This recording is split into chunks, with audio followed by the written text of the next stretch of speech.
అట్లా అంటే రకరకాలు జరిగినాయి కదా. అంటే నేను చెప్పకూడదు అది, కానీ అవును అట్లా దాని జరగడం వల్ల చూసిందే, అంటే ఆ అమ్మాయి audience ఏమనుకున్నది చూశారు పాపం, కదా. యాక్చువల్గా ఆ అమ్మాయి ఏమనుకున్నది రతిక అంటే, నేను రతిక అని చెప్తాను డైరెక్ట్గా. ఆ అమ్మాయి నేను బాగానే ఆడుతున్నా అనుకున్నది, కానీ అది ఇంత నెగిటివ్ అవుతుందని పాపం ఆ అమ్మాయి కూడా తెలియదు ఎక్స్పెక్ట్ చేయలే. పాపం, అంటే తెలియదు కదా. సో అందులో ఆట చాలా బాగుంది అనుకున్నది ఆమె, ఆట అది ఆటే కదా. కానీ చాలా షాక్ లవ్ అంటే అతను లవ్ చేసి నిజంగా పెళ్లి చేసుకోవడం కాదు కదా. కాదు. బిగ్ బాస్ లో ఒక Part of entertainment part of love కూడా ఒక పార్టే, ఎంటర్టైన్మెంట్కి వస్తుంది. అట్లా ఊహించింది ఆమె. కానీ ఇది నమ్మక ద్రోహం కిందికి లేకపోతే ఇది ఒక ఫ్రాడ్ కిందికి వస్తుంది అని ఎక్స్పెక్ట్ చేయలే ఆమె. అవును.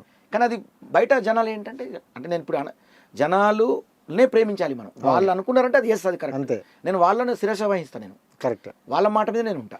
అసలు మనం ఎవరు అసలు, వాళ్ళు అనుకున్నదే మరి. వాళ్ళు కరెక్ట్గా అట్లా అనుకున్నారు, అది కరెక్ట్. తనైతే చాలా షాక్ అయింది కదా స్టేజ్ మీదకి వచ్చేసరికి. జనాలు పిచ్చోళ్ళు అసలు కాదు, ఎందుకంటే జనాలు చాలా ముదుర్లు, చాలా మంచి ముదుర్లు, వాళ్ళు గమనిస్తారు ప్రతిదీ, అర్థమైపోద్ది కదా వాళ్ళకి. మనం వాళ్ళని ఎంత బోల్తా కొట్టిద్దామన్నా కూడా నో. నాకు తెలిసి ఆడియన్సే ఆర్టిస్ట్ అంట నేను, నా దృష్టిలో ఆడియన్స్ ఇది ఆర్టిస్ట్ అంటాను. ఆడియన్స్ చాలా పెద్ద ఆర్టిస్టు. ఆడియన్కు ఉన్న ప్లానింగ్, ఆడియన్కు ఉన్న మైండ్ గేమ్ మనకు ఉండదు. ఆడియన్కు ఉన్న దిక్సూచి, అంటే టైమింగ్, ఆ పవర్ మనకు ఉండదు. వాళ్ళు బయటికి దాన్ని ప్రపోజ్ చేయలేకపోవచ్చు, దాన్ని ప్రయోగించలేకపోవచ్చు, కానీ వాళ్ళకి అనాలిసిస్ అంటే మామూలు అనాలిసిస్ కాదు. వాళ్ళ విశ్లేషణ మామూలుగా ఉండదు, సింపుల్గా అంటారు వాళ్ళు. యా ఇది కరెక్ట్ అన్నారంటే అక్కడ వెళ్ళిపోతారు అంటే అది అవుటే, అది అంటే అది ఎక్కడికి వెళ్ళిపోద్ది. అవును.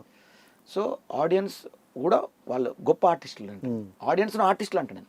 యా ఇప్పుడు చూసుకుంటున్నా అంటే ఓపెన్గా మాట్లాడుకుందాం. ఈ సీజన్లో ఇప్పటి వరకు ఉన్న కొంతమంది కంటెస్టెంట్లో అంటే డౌన్ టు ఎర్త్ వచ్చిన వాళ్ళు కొంతమంది ఉన్నారు, కొంతమంది ఉన్నారు, బ్యాక్గ్రౌండ్తో వచ్చిన వాళ్ళు కొంతమంది. గ్రూపులు విధంగా ఆడుతున్నారు అని టాక్ అయితే ఉంది. మీరు ఓపెన్గా చెప్పండి, అంటే మీరు వెళ్తున్నారు పక్కన పెడితే యాజ్ ఆడియన్గా మీరు చెప్పండి. అది గ్రూప్ అని అనబడదు, ఒక్కొక్క మెంటాలిటీ వాళ్ళు ఒక్కొక్క జోనర్కి అట్లా అనిపిస్తున్నారు మనకి. ఇప్పుడు నీది అగ్రెసివ్ మెంటాలిటీ, నీతో ఒక ఇద్దరు ముగ్గురు అగ్రెసివ్, ఒకరిని మీరు విమర్శించాలి, విమర్శించే వాళ్ళంతా ఒక నలుగురు అవుతారు.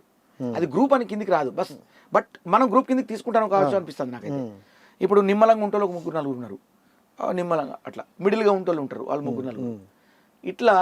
అట్లా ఉండటం వల్ల వీళ్ళు వాళ్ళ గ్రూప్ అని మనం అనుకుంటాం కావచ్చు, బహుశా అది నాకు తెలియదు, బహుశా అట్లా అనుకుంటున్నాం కావచ్చు. అంటే గ్రూపులు పక్కన పెట్టిస్తే దాంట్లో కొంచెం తెలుగు లాంగ్వేజ్ రాకుండా ఉన్న వాళ్ళు ఒకరిద్దరు ఉన్నారు. సో వాళ్ళతో మీకు ప్రాబ్లం అవ్వదనుకోవచ్చా? అసలు అవ్వదు, ఎందుకంటే ఇప్పుడు యాక్చువల్ లాంగ్వేజ్ తోటి చాలా ఇంపార్టెంట్, లాంగ్వేజ్ అనేది తెలుగు అనేది చాలా ఇంపార్టెంట్ బిగ్ బాస్కి. ఎందుకంటే కామన్ ఆడియన్స్కి అర్థం కాదు. ఉదాహరణ ఇప్పుడు మన తెలంగాణలో చాలా వరకు హిందీ అర్థం చేసుకోవడం తక్కువ, పాపం ఊళ్ళో వాళ్ళు నేర్చుకుని ఉంటారు కదా. సో కాకపోతే అక్కడ అంటే వాళ్ళకు ఉన్నటువంటి యాటిట్యూడ్, ఫీల్ అది అర్థమైపోతుంది వాళ్ళకి. డైలాగ్స్ అర్థం కాకపోయినా వాళ్ళ హావభావాలు తెలిసిపోతాయి కదా వాళ్ళకి, వాడు ఏ భావనతో ఉన్నాడు అనేది తెలిసిపోతుంది. ఇప్పుడు అన్నప్పుడు వాడు కోపంతో ఉన్నాడు, దానికి భాష అక్కర్లేదు, ఎక్స్ప్రెషన్ భాష అక్కర్లేదు కదా, ఆ ఎక్స్ప్రెషన్ తోటి వీళ్ళకి అండర్స్టాండింగ్ అయిపోతుంది. సో అది అట్లా వాళ్ళ ప్లేస్లో పడిపోతుంది, అలా సెట్ అయిపోయింది. బట్ భాష రావడం అనేది చాలా ఇంపార్టెంట్. రెండు ఉండాలి కదా, అభినయం ఉండాలి, అనుకరణ ఉండాలి. అండ్ మన ఆఫీస్లో కానీ మీ చుట్టుపక్కల కానీ బోలేజ్ అవర్ గారు చాలా కూల్గా ఉంటారు, కామ్గా ఉంటారు, ఎవరితో సంబంధం లేదు, అతని పైన అతను చేసుకుని వెళ్ళిపోతారు అని అన్నారు. అదే విన్నా కూడా. మరి అక్కడికి వెళ్తే గొడవలు లేకపోయినా గొడవలు వస్తూనే ఉంటాయి. సో అలాంటి వాటిని ఎలా ఫేస్ చేస్తారు? అంటే నేను గొడవలు అంటే ఇప్పుడు గొడవ పెట్టుకోవాలైతే నేను అనుకోను. మీరు కావాలని పెట్టుకోరు, కానీ ఆ సిచ్యువేషన్ అలా క్రియేట్ అవుతుంది. అప్పుడు లెఫ్ట్ అండ్ రైట్ ఇచ్చేస్తారా, లేకపోతే మనకెందుకని సైడ్కి వెళ్ళిపోతారు? గొడవలకైతే దడవ, అది ఆ డైలాగ్ మాకు కావాలి. గొడవలకు దడవ, బట్ నేను కావాలనేది గొడవ మళ్ళీ పెట్టుకోను. మళ్ళీ వాళ్ళు గొడవ చేస్తే నేను గొడవ పెట్టుకోవాలని రూల్ లేదు కదా. ఆ గొడవకు విరుగుడు ఇవ్వచ్చు, గొడవకు నేను విరుగుడు అవుతా తప్ప మళ్ళీ గొడవకు నేను గొడవ గాను, విరుగుడు అవుతా. మీరు ఎలా చెప్తానంటే ఎవరి జోలికి నేను వెళ్ళా, నా జోలికి వస్తే ఎవరిని వదలా, అంటే ఆకీజ్ పాక్ పాకీజ్ ఆక్ టైప్ అంతేనా? అలాగే ఉంది కదా. అంటే మీరు అనుకోండి అలాగే ఉన్నారంటే అలాగే ఉన్నట్టండి. అంటే బోలే గారు ఏ కోణంలో చూపిస్తారని చాలామంది ఆడియన్స్ ఒక ఎక్సైట్మెంట్తో ఉన్నారు. అంటే ఒక ఎంటర్టైనర్గా వెళ్తే ఒక ఎంటర్టైనర్ అనేదే ఒకటి కాదు, మిగతావన్నీ మనం చేయాల్సినవి ఇన్ని ఉంటాయి. సో అవన్నీ ఫేస్ చేయగలరా? చేయాలి కదా. ఇక మనం ఆటలు దిగిన తర్వాత అంతే కదా, అక్కడ ఏది ఉన్నా చేయాల్సిందే, తప్పదు, మామూలే కదా ఇదంతా. సో ప్రతి ఒక్కరు అంటే బిగ్ బాస్కి వెళ్ళిన వాళ్ళలో కొంతమంది ఎలా వెళ్ళినారో అలాగే మంచి పేరు తెచ్చుకొని హ్యాపీగా ఉన్న వాళ్ళు కొంతమంది ఉన్నారు.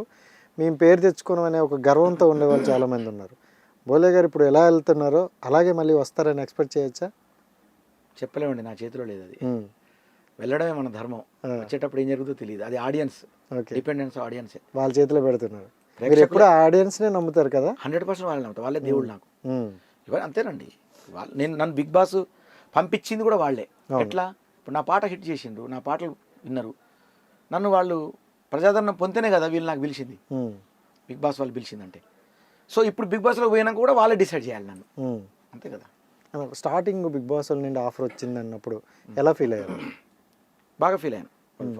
బిగ్ బాస్ మేము అంటే స్టార్ మా నుంచి మాట్లాడుతున్నామండి, మీరు ఇంటర్వ్యూకి వస్తారని అడిగారు. అడిగితే బాగుంది, మీకు ఇంట్రెస్ట్ ఉందా అని అడిగారు. ఉందండి. ఇంటర్వ్యూకి వస్తారంటే నేను అనుకున్నాను, ఇంటర్వ్యూ అంటే మరి చాలామంది ఇంటర్వ్యూ ఇస్తారు కదా, మనం సెలెక్ట్ కావాలేమో, మళ్ళీ ఇదంతా ఎందుకు గొడవ, అసలు వెళ్ళాలా వద్దా అని కూడా అనుకున్నా. కానీ వాళ్ళు అంత పెద్దవాళ్ళు మనం ఇన్వైట్ చేసినప్పుడు కరెక్ట్ కాదు కదా, తప్పు. కానీ వెళ్ళా. వెళ్తే అక్కడ చాలా పకడ్బందీగా ఉంది, చాలా చాలా స్ట్రిక్ట్గా, చాలా బాగుంది అట్మాస్ఫియర్ అంతా కూడా. 20 minutes వాళ్ళు ఇంటర్వ్యూ చేశారు. అందులో బాంబే వాళ్ళు కూడా మేడం ఉంటారు, ఇంకా వేరే వాళ్ళు ఉంటారు, మన తెలుగు వాళ్ళు ఉంటారు, హిందీ, ఇంగ్లీష్, తెలుగు 3 నడుస్తాయి అక్కడ. సో వాళ్ళు అడుగుతారు కొన్ని క్వశ్చన్స్ అంతే. హిందీలో కూడా అడుగుతారా? హిందీ మెయిన్ మేడమే ఇంపార్టెంట్. హిందీ వాళ్ళు అడుగుతారు మనకి, వాళ్ళు ఇంటర్వ్యూ అడుగుతారు మిమ్మల్ని. వాళ్ళని ఏ డైలాగ్ అయితే ఇంప్రెస్ చేశారు? అంటే నాకు తెలిసినంత వరకు ఏంటంటే నేను టక సాంగ్స్ పాడానండి మేడం ముందు. డైలాగ్స్ వేసాను, ఒక డైలాగ్ కొట్టంటే డైలాగ్ కొట్టాను. మీ డ్యాన్స్ వచ్చండి, ఓకే వెరీ గుడ్. మీ స్టైలా ఇది? నేను డ్రెస్ డిఫరెంట్ స్టైల్ వేస్తుంటాను, ఇది ఇప్పుడు మామూలుగా వేసా, కొన్ని ఇట్లా చింపుకొని వస్తాను, చింపుకొని వెళ్ళా, ఇదేంటి అన్నది, ఇది నా స్టైల్. అందరు పైన చింపుతాను, షర్ట్ చింపుతా అన్న. ఇట్లా అంటే అందులో చెప్పకూడదు యాక్చువల్గా, మీకు సరదాగా చెప్తున్నాను. అంటే బిగ్ బాస్ ఎంత స్ట్రిక్ట్గా ఎలా ఉంటారని చెప్తున్నా. సో ఇవన్నీ క్వశ్చన్లు అడుగుతారు. తర్వాత ఆటోమేటిక్గా బయటకు వచ్చేసిన, నాకు ఇంకా వాళ్ళు కన్ఫర్మ్ చేయలే అప్పటికి. 1 week తర్వాత నాకు కాల్ వచ్చింది మళ్ళీ, సార్ మీరు కన్ఫర్మ్ అయ్యారు, మీకు మెయిల్ వస్తుంది, మెయిల్ రాగానే మీరు యాక్సెప్ట్ చేయండి సార్, ఆ ఇన్స్ట్రక్షన్ చూసుకోండి మీకు నచ్చితే అని చెప్పి ఇన్స్ట్రక్షన్ చదువుకున్నాను. నచ్చినాయి నాకు బాగా, చాలా బాగుంది. అంటే వాళ్ళు అమౌంట్ కూడా అన్ని విషయాల్లో నాకు కరెక్ట్గా అనిపించింది. ఓకే, సో మంచి ఆఫరు, ఇన్ని రోజులు కష్టపడినందుకు ఒక మంచి రూట్ వచ్చిందని అనుకోవచ్చు. అంటే అబ్వియస్లీ కరెక్టే కదా, అంతే కదా. ఎందుకంటే మన కష్టానికి తగ్గ పాత్వే దొరకడం అనేది చాలా రేర్, అంతే కదండి. సో ఆ ప్లేస్ దొరికింది అనుకోవచ్చు. అందరినీ పలకరిస్తాం కదా కదా, మంచి రేటింగ్ ఉన్న అంటే వరల్డ్లో చాలా ఫేమస్ రియాలిటీ షో కదా. అంటే 6th seasonలో చూసుకుంటే 4th season నుండి నాగార్జున గారే హోస్ట్. సో అదే నాగార్జున గారితో మళ్ళీ మీరు వెళ్ళే సీజన్ కూడా అతనే ఉండడం ఎలా అనిపిస్తుంది? చాలా, నాకు అసలు ఆయన ఉండాలని బాగా కోరిక నాకు మొదటి నుంచి. చాలా జెన్యున్ హోస్ట్ ఆయన, బాగా ఆయన హోస్టింగ్ ఎంత జెన్యున్ ఉంటుందో, అంటే కావాలని ఏదో ఆయన షో పుట్టపు అట్లా ఉండరు. అవును, చాలా బ్రాడ్గా, వెరీ బ్రాడ్ అసలు. అంటే అంటే ఖచ్చితంగా అంతే. ఇక మన ఇంట్లో మనిషిలాగా, ఇంట్లో మనిషిలా, అంటే ఎవరికి మళ్ళీ క్రిటిసైజ్ చేయాలను. అవును, అంటే ఆయన కోపం వచ్చిందని కూడా చాలా జాగ్రత్తగా, ఆయన కోపం వచ్చింది అనుకోండి ఒక విషయం మీద, ఆయనకు ఫ్రస్ట్రేట్ అయ్యే విధానం కూడా చాలా అంటే పద్ధతిగా అవుతారు ఆయన. ఏదన్నా ఒక దాని మీద పద్ధతిగా కోపం వస్తుంది ఆయనకు. ఆ కోపం మన మీద కావాలని అట్లా ఏదో అంటే అంటే ఎవరి మీదన్నా ఒక మాట అనడానికి మనకు రైట్స్ లేవు అనేలాగుంటారు ఆయన. ఇప్పుడు మీ మీద రైట్స్ లేవు అనేలాగుంటారు. ఇప్పుడు తన కంటెస్టెంట్ అయినా కానీ తనకు హక్కు ఉంటుంది, యాక్చువల్గా అన్ని చెప్పే హక్కు ఉంటుంది. అయినా ఆయన నాకు రైట్స్ లేవు అనేలాగానే ప్రవర్తిస్తారు ఆయన. అది నాకు బాగా అనిపిస్తుంది, మహానుభావుడు. సో అంటే ఇంట్లో మనిషే తప్పు చేస్తే తప్పు అని చెప్తాడు, ఒప్పు చేస్తే ఒప్పు అని చెప్తారు. అట్లా అని చెప్పి ఆయన అంత పెద్దోడు కదా, కావాలని మళ్ళీ ఒక అనడు. నువ్వు ఇలా చేసావు కదా ఆ రోజు, అది నీకు సరిగ్గా తెలుసుకున్నావా, ఒకసారి చూడు ఎంతవరకు కరెక్ట్ నుంచి ఇలా చేయడం, నువ్వే తెలుసుకో అని చెప్పి తనకు మళ్ళీ ఆ రివీల్ చేయడం. వాళ్ళ తప్పుని వాళ్ళకే చూపించి వాళ్ళ ద్వారా తప్పు అని ఒప్పిస్తారు. అంతేనా? అంతే కదా మరి. అదే ఇప్పుడేమంటావు అంటారు, అంతే, అంతవరకే. కానీ నువ్వేం మనిషి వేను అని అట్లా మొహం మీద తిట్టడం ఏమి ఉండదు అస్సలు. అది చాలు. అది ఇప్పుడు ఆయన చేసిన దానికి మనకు ఆ పశ్చాత్తాపం సరిపోతుంది నిజంగా. అంటే తిట్టిన దానికన్నా తను చూసి రియలైజ్ అయ్యిందే ఎక్కువ పక్కానట్టు. సో ఇప్పుడు ఈ సీజన్లో కూడా చూసుకుంటే కొన్ని అలాగే జరిగాయి చాలా విషయాలు, జరిగినాయి షేపులు జరిగాయి చాలా విషయాలు. ఎగ్జాంపుల్ అంటే అట్లా. సో రైట్ అన్న, thank you so much. Thank you, మంచి ఇచ్చావు, వాల్యుబుల్ టైం ఇచ్చారు. And all the best. నువ్వేంటో నిరూపించుకొని ఒక మంచి గొప్ప ఉన్నత స్థాయికి వెళ్ళాలని మనస్ఫూర్తిగా కోరుకుంటాను. థ్యాంక్స్. మేము ఎప్పుడు బయట ఉంటాం. సో ఆడియన్స్కి ఏదైనా చెప్పాలనుకో. సో ఆడియన్స్ నేను ఒకటే చెప్తున్నా, అంటే నా చాలా పాటలు అంటే నేను గుర్తు చేస్తే మీకు గుర్తొస్తాయి కాబట్టి నేను ఫర్ ఎగ్జాంపుల్ ఒకటి అంటాను, ప్రతి డీజేలో మీరు ఎంజాయ్ చేస్తారు నా పాటను. అదేంటంటే, తమ్ముడు సౌండ్ పెట్టి బిగ్ బాస్లో మీ ఓటుతోటి గిప్పని గుద్దితే ఈ బోలే బొమ్మని లేవాలా. Thank you. ఇది కూడా మీకు తెలుసు. తమ్ముడు సౌండ్ పెట్టి గిప్పని కుదిరితే బేస్ గుమ్మని రావాలి అని నా డీజేలో నా పాట ప్రతి దాంట్లో ఉంటుంది. సో అలాగే మీ ఓటు కూడా అంత పంచి ఉండాలా. నన్ను దయచేసి ఈ పాట బిడ్డను ఆశీర్వదించండి. ఎన్నో పాటలు ఎన్నో వినోదాత్మకంగా మీకు అందించేటువంటి అవకాశాన్ని నాకు ఇస్తూ